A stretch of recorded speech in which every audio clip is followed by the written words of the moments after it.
You applied for your first credit card because everyone said you need one to build credit. They approved you for a $2,000 limit. You made one purchase, paid it off immediately, and felt responsible.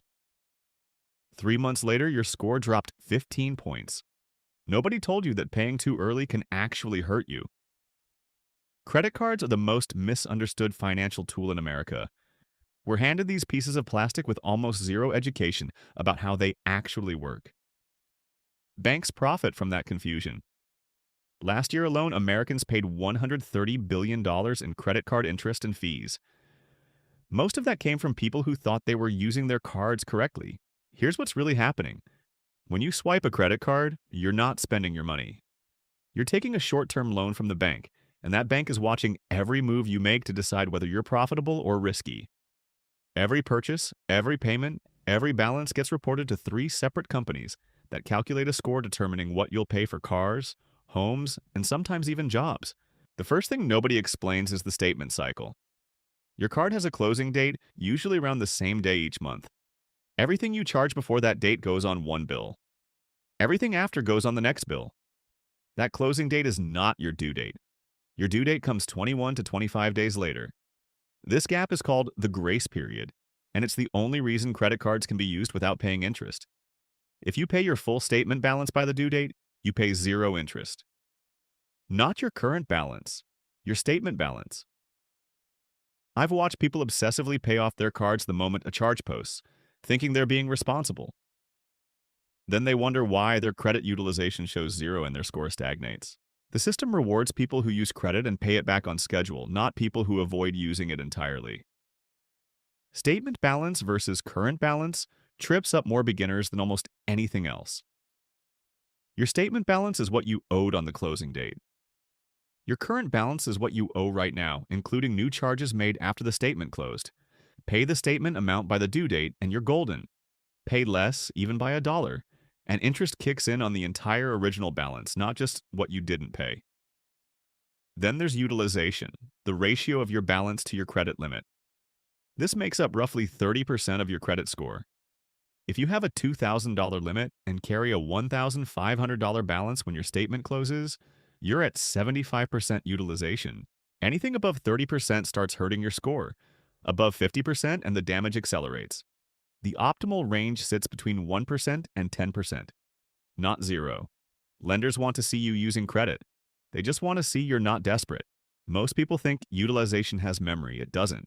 If your utilization is 80% this month and 5% next month, your score recovers almost immediately. There's no long-term penalty for a single high balance as long as you bring it down. But here's the part that catches everyone off guard. Utilization gets reported on your statement closing date, not your due date. You could pay your card in full every month and still show high utilization if your balance is high when the statement cuts. Let's say you have that $2,000 limit. You spend $1,800 throughout the month.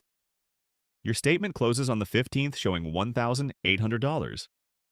That 90% utilization gets reported to the credit bureaus.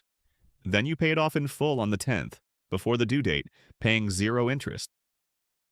You did everything right from a payment perspective, but your credit report shows you maxed out your card. The solution isn't complicated, but almost nobody knows it exists.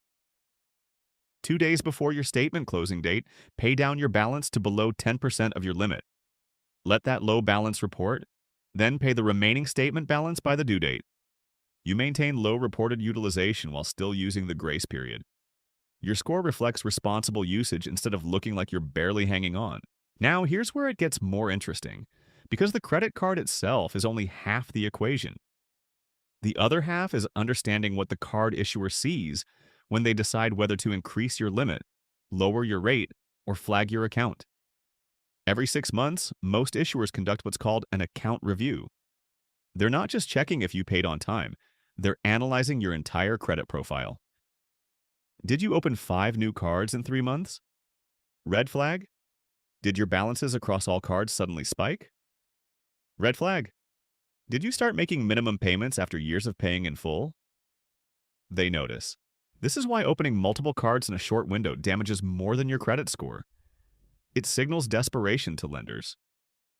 You're scrambling for credit, which makes you look risky. The people with the highest limits and lowest rates are the ones who look like they don't need either. When you request a credit line increase, the issuer pulls one of two types of reports. A soft pull doesn't affect your score and only reviews limited information.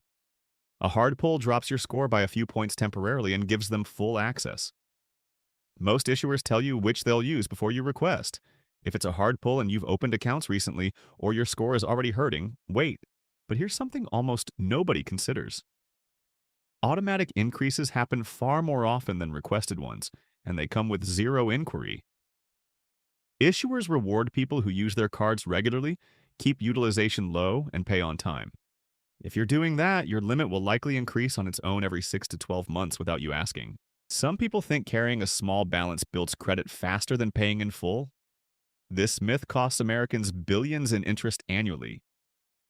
Your payment history doesn't care whether you paid interest. It only cares that you paid on time.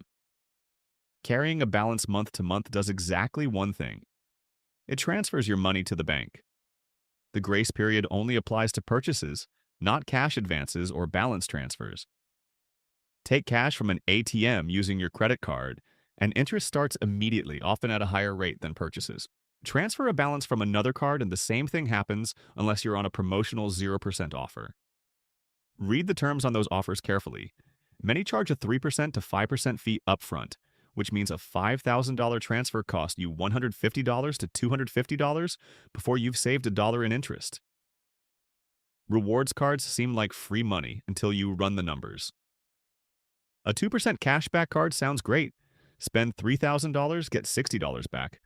But if you carry a balance at 22% interest, you're paying $55 a month in interest charges. The rewards evaporate instantly.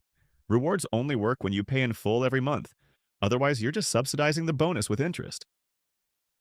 The final thing nobody explains clearly is how closing cards affects your score. It doesn't just remove that card's limit. It changes your average account age and total available credit. Close your oldest card and your credit history suddenly looks shorter. Close a card with a $5,000 limit when you have $2,000 in balances elsewhere, and your utilization jumps from 10% to 20% instantly. People treat credit cards like they're either dangerous or magical. They're neither. They're tools that reward people who understand the timing, the reporting structure, and the behaviors that signal stability. Use them intentionally, pay attention to the dates that actually matter, and the system works exactly as designed. Ignore those details and you'll spend years wondering why your score won't move while your interest charges keep piling up. The credit card system isn't designed to be intuitive. It's designed to be profitable. Every confusing rule, every hidden deadline, every counterintuitive mechanic exists because it benefits the issuer when you get it wrong. That doesn't make credit cards evil. It makes them exactly what they are: financial instruments that reward knowledge and punish assumptions. Most people never learn this because nobody profits from teaching it. Banks certainly don't. They make more money when you're confused. Credit counselors often focus on damage control rather than optimization. Personal finance influencers oversimplify into meaningless advice like just pay it off, without explaining the mechanics that actually determine your score and your costs.